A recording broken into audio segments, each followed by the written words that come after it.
Bismillahirrahmanirrahim. Assalamualaikum warahmatullahi wabarakatuh. Alhamdulillah, nahmaduhu wa nasta'inuhu wa nastaghfiruh, wa na'udzu billahi min shururi anfusina wa min sayyiati a'malina. Man yahdihillahu fala mudilla lahu wa man yudlil fala hadiya lahu. Wa ashhadu an la ilaha illallah wa ashhadu anna Muhammadan abduhu wa rasuluh. Amma ba'd. Ikhwani fid din rahimani wa rahimakumullah. Kembali kita lanjutkan kajian kita pada kitab Al-Fiqhul Muyassar. Telah kita pelajari definisi dari azan, kemudian hukum azan baik bagi jamaah ataupun bagi munfarid, bagi orang yang sendiri, baik ketika dia mukim ataupun ketika dia safar. Dan barakallahu fikum, juga sudah kita pelajari pembahasan yang kedua tentang syarat sahnya azan, syarat-syarat dari sahnya azan dan iqamah, sampai pada poin yang kelima. Syarat yang kelima, an yakuna al-azanu murattaban mutawaliyan kama waradat bidzalika sunnatu wa kadzal iqamatu wa sayati bayanuhu fil kalam ala sifatil azan wal iqamah. Bahwasanya azan tersebut harus tertib, murattaban, tertib, berurut, mutawalian, dan tidak terputus,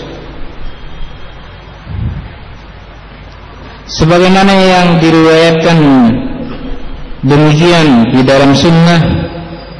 Begitu pula al-iqamah disyaratkan padanya tertib dan tidak terputus. Wa sayati bayanuhu fil kalam ala sifatil adzan wal iqamah. Akan datang penjelasan barakallahu fikum tentang sifat azan dan iqamah. Kenapa harus tertib?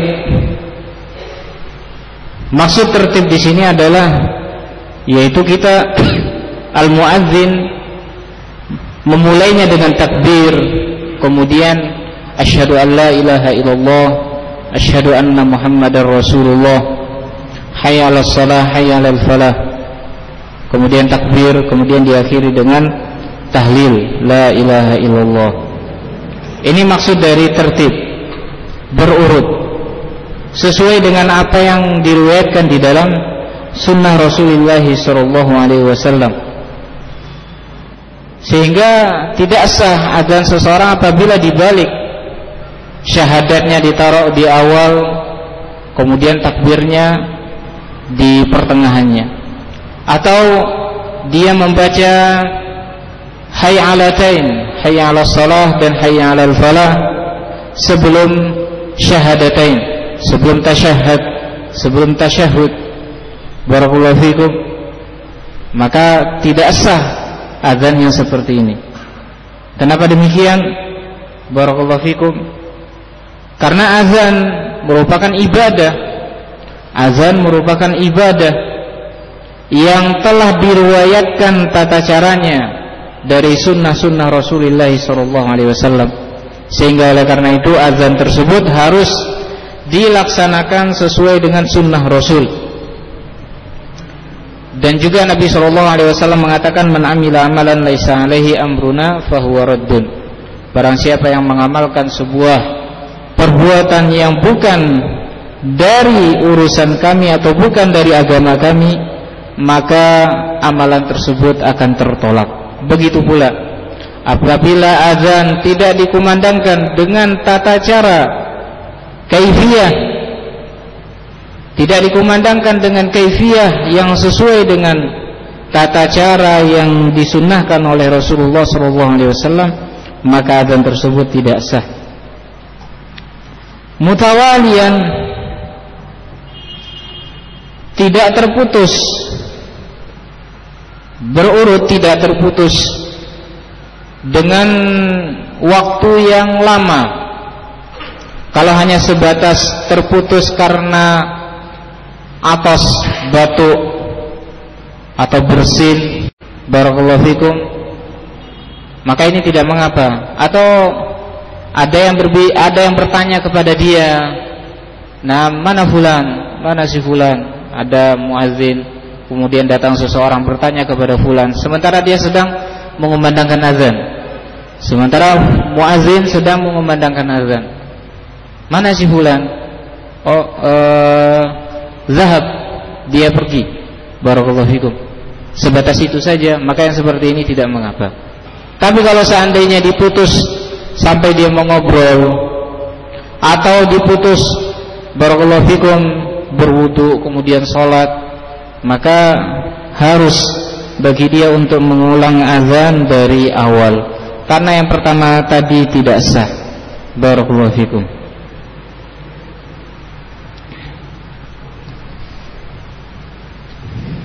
Kemudian yang keenam, an yakuna al-adzanu wa kadzal iqamatu bil lughatil arabiyyah wa bil alfadhil lati waradat biha as-sunnatu. Azan tersebut harus, begitu pula iqamah harus dengan bahasa Arab, harus dengan bahasa Arab. Barakallahu fikum. Dan juga dengan lafaz-lafaz yang diriwayatkan dari sunnah Rasulullah SAW, sehingga tidak boleh azan pakai bahasa Indonesia atau pakai bahasa Jawa.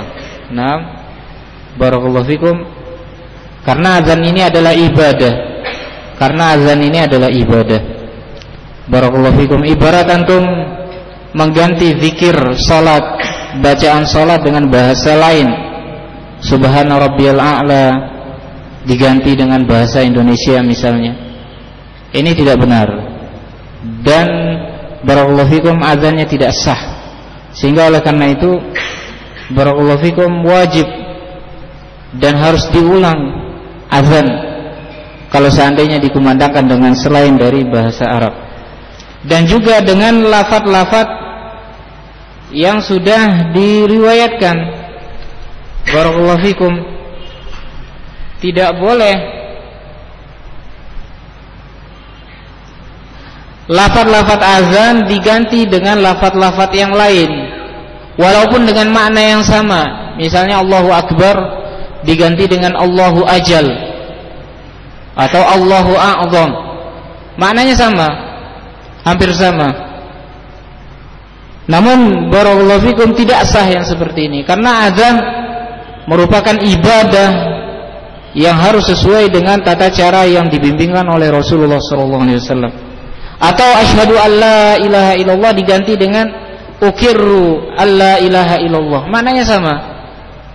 Asyhadu maknanya sama dengan ukirru, saya mengikrarkan, saya bersaksi. Namun barakallahu fikum,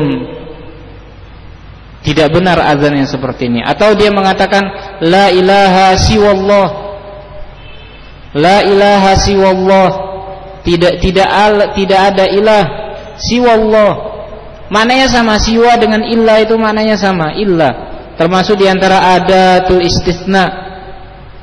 Akan tetapi barakallahu fikum, lafaz yang seperti ini tidak pernah diriwayatkan dari Nabi, sehingga apabila azan dikumandangkan dengan lafaz seperti ini, maka azan tersebut tidak sah. Dan juga yang penting untuk disampaikan di sini, yang mana hal ini terjadi dan diamalkan di beberapa tempat, barakallahu fikum, azan dengan menggunakan rekaman. Azan menggunakan dengan rekaman. Dikatakan oleh Syekh Muhammad ibn Shalih Al-Utsaimin rahimahullah, wa kadzal adzanu bil musajjil ghairu sahih. Begitu pula azan dengan menggunakan rekaman, maka azan tersebut tidak sah. Li'annahu hikayatun li adzanin sabiq. Kenapa demikian? Kenapa tidak sah? Karena azan dengan rekaman itu barakallahu fikum adalah hikayah atau dokumenter dari azan sebelumnya. Barakallahu fikum. Wa li'annal azan ibadah, dan juga azan tersebut merupakan adalah ibadah. Dan dikarenakan azan merupakan ibadah, dan juga sudah kita sebutkan bahwa azan tersebut lebih utama, muadzin itu lebih utama daripada imam. Posisi muadzin itu lebih utama daripada posisi seorang imam. Kemudian Syekh mengatakan, fakama annahu la yasihu an nusajjila salata imamin thumma naqulu linnas i'tammu bihadzal musajjil.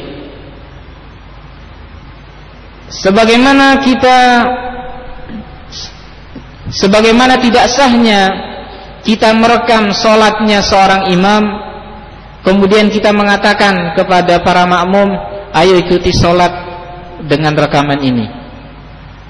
Ayo kita salat di belakang rekaman ini. Rekaman ini dijadikan sebagai imam.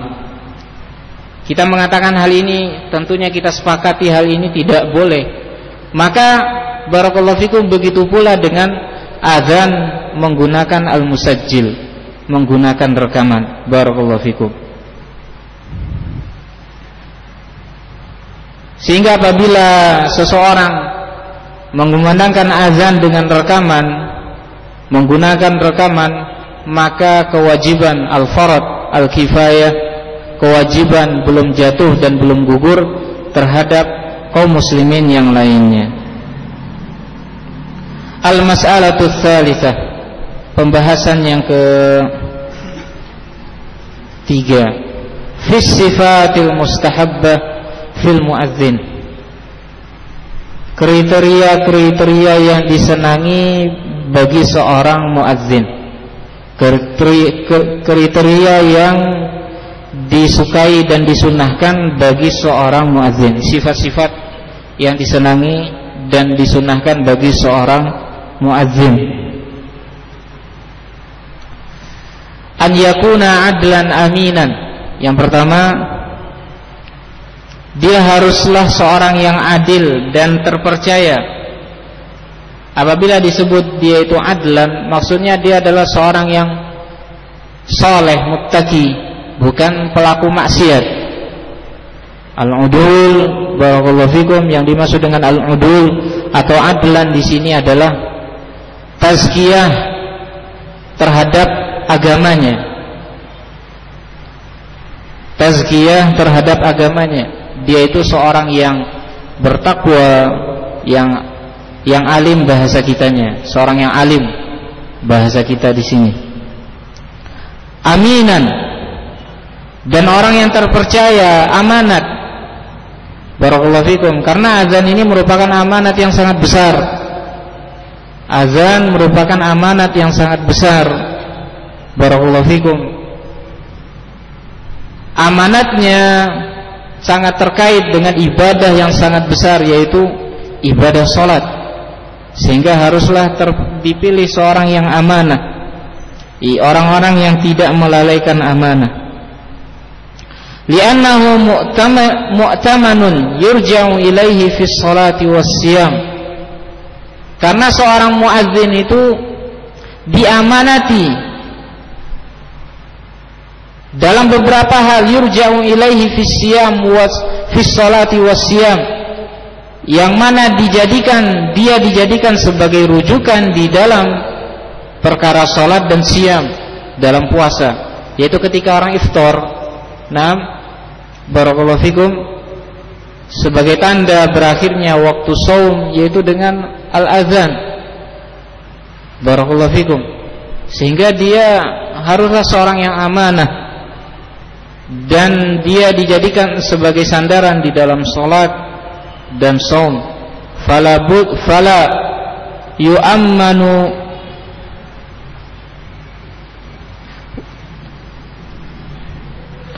yu'ammanu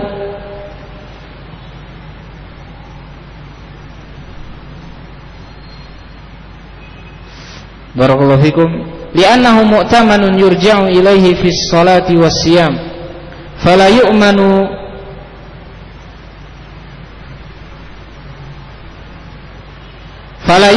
an yaghurrahum bi adhani ila idza lam yakun kadzalik. Sehingga apabila dia itu bukan seorang yang amanah, sehingga tidak bisa, apabila dia itu seorang yang bukan amanah, maka dia tidak bisa untuk diamanahi di dalam perkara ini.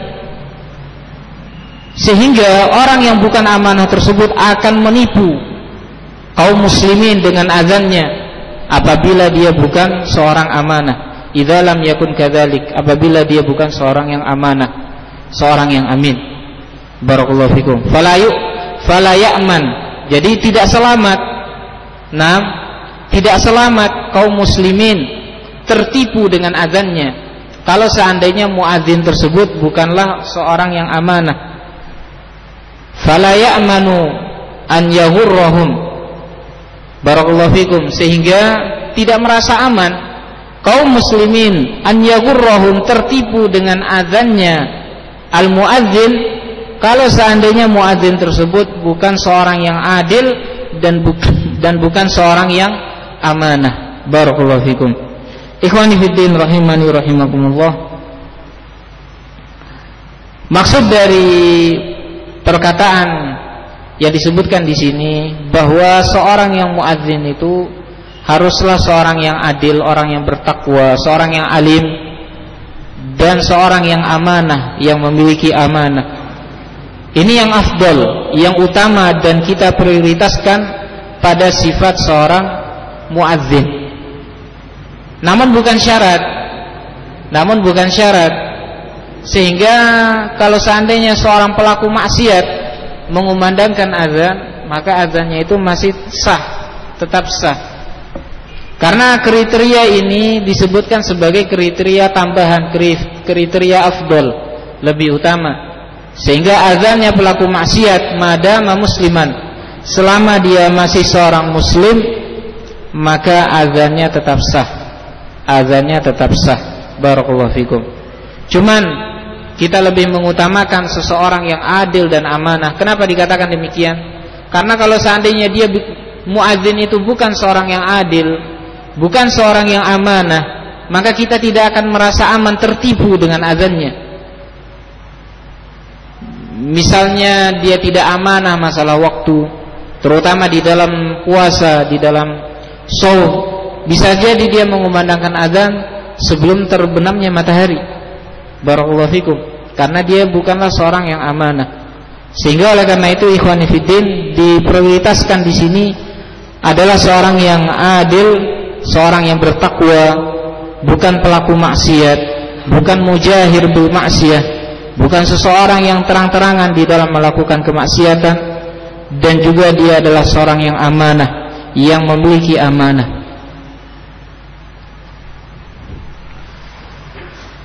Yang kedua, kriteria yang kedua yang dianjurkan untuk bagi seorang muadzin, an yakuna balighan aqilan wa yashihhu adhanus sabi al-mumayyizi. Yang kedua, dia harus seorang yang baligh dan aqil, seorang yang baligh dan seorang yang aqil. Wa yasihu adhanus sabi al-mumayyiz, dan tetap sah azannya seorang anak yang masih kecil namun dia sudah sampai pada usia mumayyiz, usia tamyiz. Diutamakan di sini dia adalah seorang yang baligh. Tanda-tanda bulu sudah pernah kita sebutkan ada 3. genapnya usia dia 15 tahun, tumbuhnya rambut di anahnya. Kemudian yang ketiga, barakallahu fikum, al-ihtilam. Al-ihtilam, apabila dia mendapati salah satu dari 3 tanda-tanda bulughh ini, maka dia sudah menjadi baligh. Akilan, dia seorang yang berakal. Barakallahu fikum. Akan tetapi disebutkan di sini tetap sah adzan seorang anak kecil, akan tetapi dia sudah mumayyiz. Berapa usia tamyiz? Nah, disebutkan oleh para ulama mayoritasnya adalah 7 tahun. Usianya 7 tahun.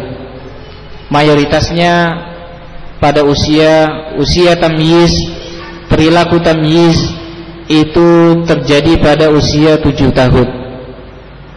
Wa illa, barakallahu fikum, kadang ada, tapi jarang, barakallahu fikum, ada yang sudah lewat 7 tahun akan tetapi dia belum mumayyiz, atau sebelum 7 tahun dia sudah mumayyiz. Mumayyiz ini sudah bisa membedakan ini baik, ini tidak baik, barakallahu fikum, secara umum. Dikatakan oleh Syekh Ibnu Shalih Al-Utsaimin rahimahullah,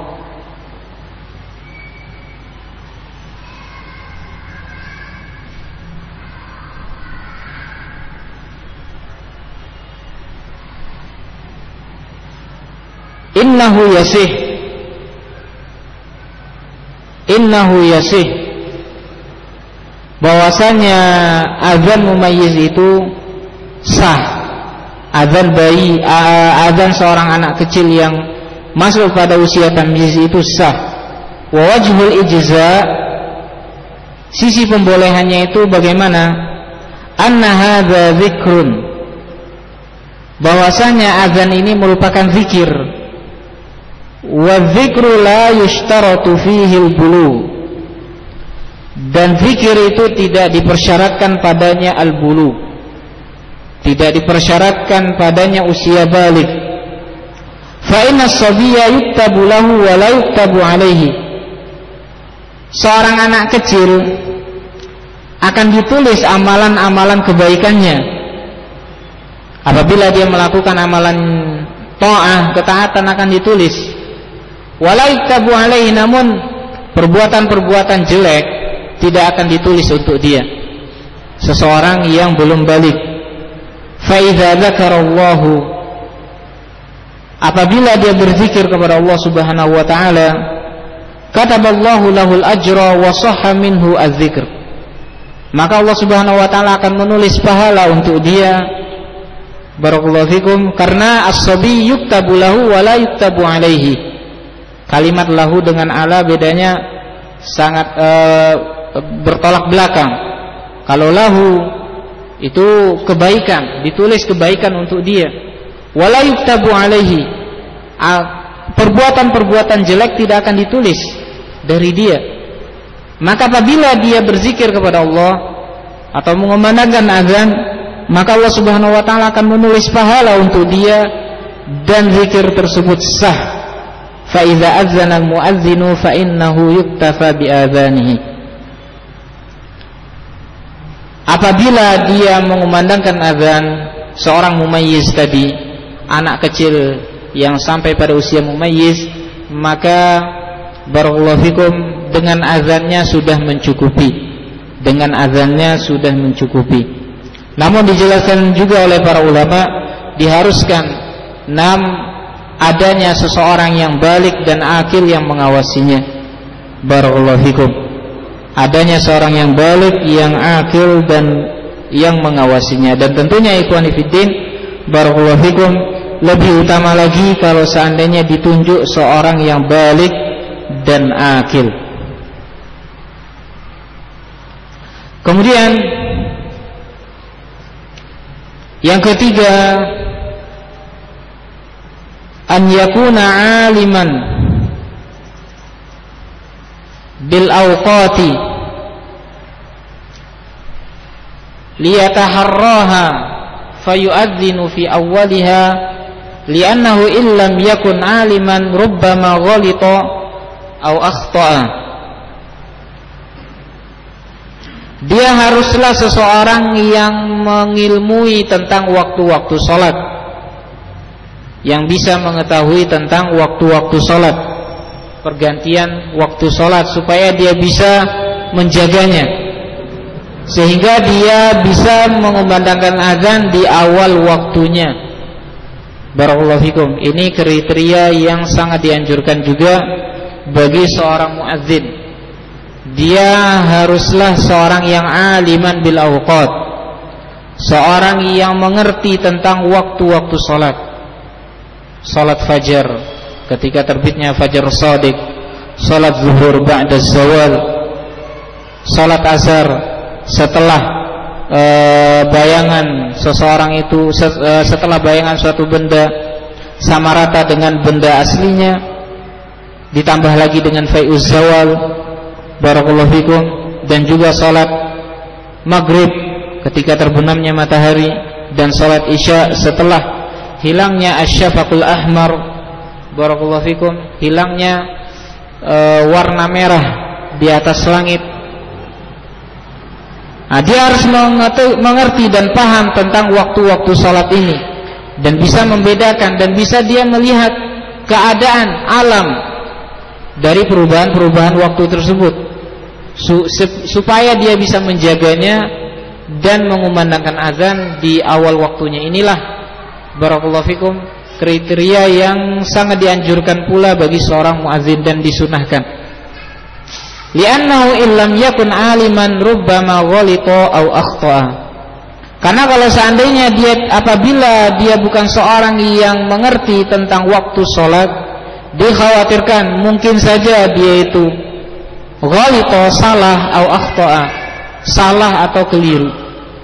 Barakallahu fikum. Ini kriteria yang mustahabbah, kriteria yang dianjurkan, lal wajibah, bukan kriteria yang wajib. Barakallahu fikum. Dan juga bukan syarat. Nah, kenapa demikian? Kita katakan bahwasanya yang seperti ini bukan syarat, dikarenakan Ibnu Ummi Maktum, Abdullah Ibnu Ummi Maktum, salah seorang sahabat Nabi yang bernama Abdullah Ibnu Ummi Maktum, nam inna Bilalan yu'adzin bil lail fakulu washrabu hatta yu'adzin Ibnu Ummi Maktum.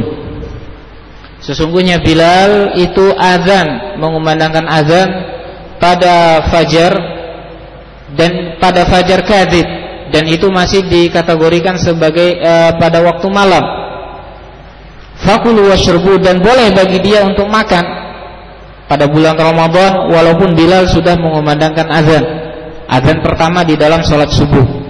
Fakulu washrabu, makan dan minumlah sampai Abdullah Ibnu Ummi Maktum mengumandangkan azan.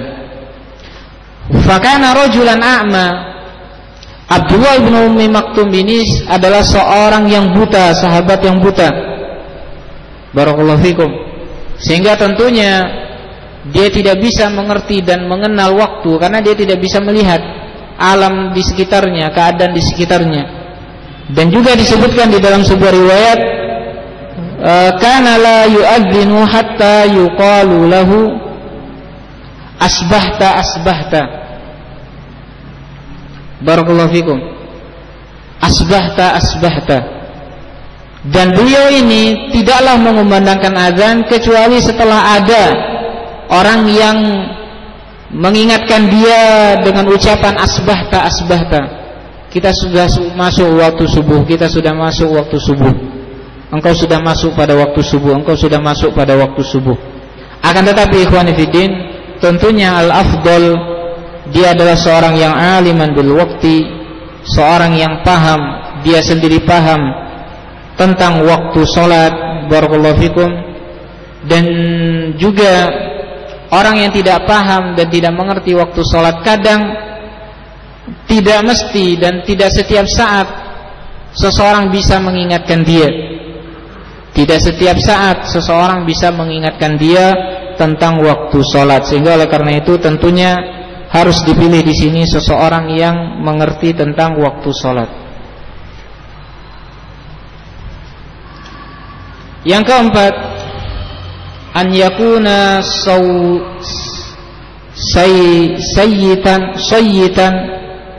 sayyitan liyusmi'an nasa.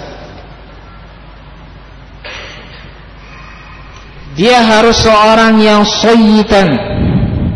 Apa itu sayyitan? Qawiyus saut. Dita'lik di sini, dita'lik yaitu qawiyus saut. Memiliki suara yang lantang, yang keras, supaya bisa memperdengarkan kepada kaum muslimin, sehingga dengan suaranya dia bisa memperdengarkan kepada kaum muslimin. Akan tetapi sifat ini seperti yang kita katakan tadi, sifat atau kriteria mustahab bagi seorang muadzin, bukan yang wajib. Bukan yang wajib. Barakallahu fikum. Ketika Umar bin Al-Khattab, barakallahu fikum, ketika Abdullah bin Zaid bin Abdi Rabbih mimpi tentang sifat-sifat azan, mimpi tentang barakallahu fikum tentang bacaan-bacaan azan, dan dia barakallahu fikum meminta kepada Rasul untuk dijadikan sebagai muadzin. Nabi mengatakan kepada dia, ud'u Bilal fa innahu anda minka sautan. Panggilkan Bilal, kata Nabi SAW, karena Bilal itu lebih nyaring suaranya dan lebih bagus suaranya daripadamu. Barakallahu fikum. Akan tetapi sifat atau kriteria ini seperti yang kita katakan tadi, bukanlah kriteria yang wajib, namun mustahab.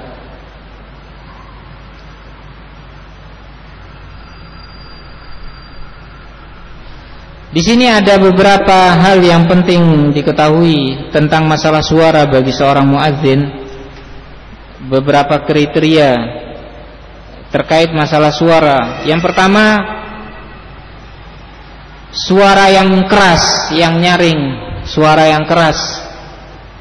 Suara yang keras. Kemudian yang kedua, husnus saut, suara yang bagus. Suara yang bagus. Kemudian yang ketiga, husnul ada, bagus di dalam mengumandangkan azan. Yang dimaksud di sini bukan iramanya, barakallahu fikum, panjang pendeknya, mana yang dipanjangkan dan mana yang dipendekkan, barakallahu fikum. Kalau ketika azan suaranya dia panjangkan, ketika iqamah barakallahu fikum suaranya dia pendekkan, dipercepatkan. Ini makna husnul ada, yaitu sesuai dengan sunnah Rasulullah. Dia bisa mengumandangkan azan sesuai dengan sunnah Rasulullah SAW. Barakallahu fikum, mana yang dipanjangkan dan mana yang dia pendekkan. Tiga-tiga ini, tiga kriteria yang terkait dalam permasalahan suara ini sangat diinginkan dan dianjurkan bagi seorang muadzin. Suara yang keras, suara yang bagus, dan barakallahu fikum dia bagus di dalam mengumandangkan azan tersebut sesuai dengan ketentuan-ketentuan yang berlaku. Barakallahu fikum. Tidak terlalu takalluf. Dengan memanjangkan suara azan terlalu panjang sampai memberatkan diri. Yang seperti ini juga tidak diberatkan. Yang seperti ini juga tidak dibenarkan. Barakallahu fikum.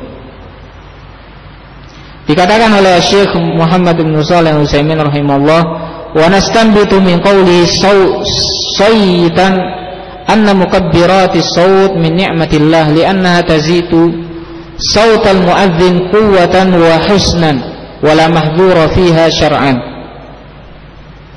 Dan kita mengambil istinbat dari kata sayyitan, bahwasanya pengeras-pengeras suara termasuk diantara nikmat Allah Subhanahu wa ta'ala. Karena pengeras-pengeras suara tersebut akan menambah nyaringnya suara dan menambah bagusnya suara. Wala mahdzura fiha syar'an, dan dalam hal ini tidak ada larangan di dalam syariat. Tidak ada halangan di dalam syariat. Fa idza kana kadzalika wa kanat wasilatan li amrin matlubin syar'i falil wasail ahkamul maqasid. Maka apabila demikian pengeras suara tersebut menambah nyaringnya suara dan memperbagus suara, kanat wasilatan li amrin matlubin syar'i, maka yang seperti ini sebagai wasilah terhadap sebuah perkara yang diharapkan secara syariat. Nah, karena di dalam azan dianjurkan untuk suaranya yang keras dan suara yang bagus. Falil wasail ahkamul maqasid, maka setiap perkara yang bisa mengantarkan kepada tujuan tertentu, maka wasilah tersebut hukumnya sama dengan tujuan yang diharapkan. Tujuan di sini apa? Mukabbirat termasuk wasail. Pengeras suara ini wasilah. Al-maqasid tujuan di dalam azan yang diharapkan bagusnya suara dan kerasnya suara. Ini sunnah dan matlub, hukumnya mustahab. Maka dengan adanya mukabbirat ini sebagai wasilah, sehingga hukumnya juga sunnah dan dianjurkan. Sehingga mukabbiratus shaut, dengan adanya mukabbiratus shaut juga dianjurkan dan lebih dianjurkan bagi seorang muazin untuk mengumandangkan azan dengan menggunakan pengeras suara tadi. Barakallahu fikum. Karena dia bisa mengantarkan kepada tujuan yang diharapkan di dalam ibadah azan tersebut, sampainya suara kepada seluruh kaum muslimin. Barakallahu fikum. Kemudian yang kelima, an yakuna mutatahhiran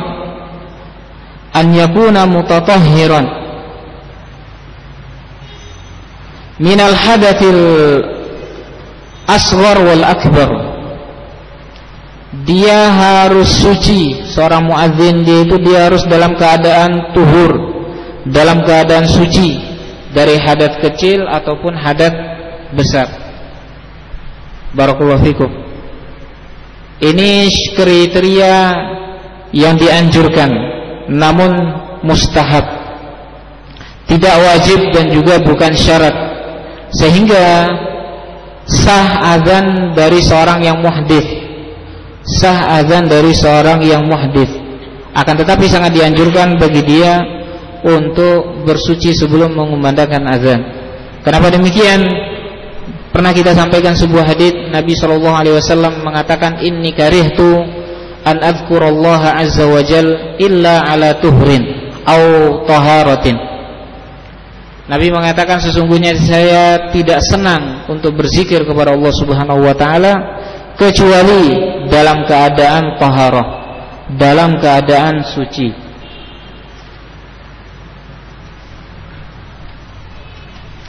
Barakallahu fikum.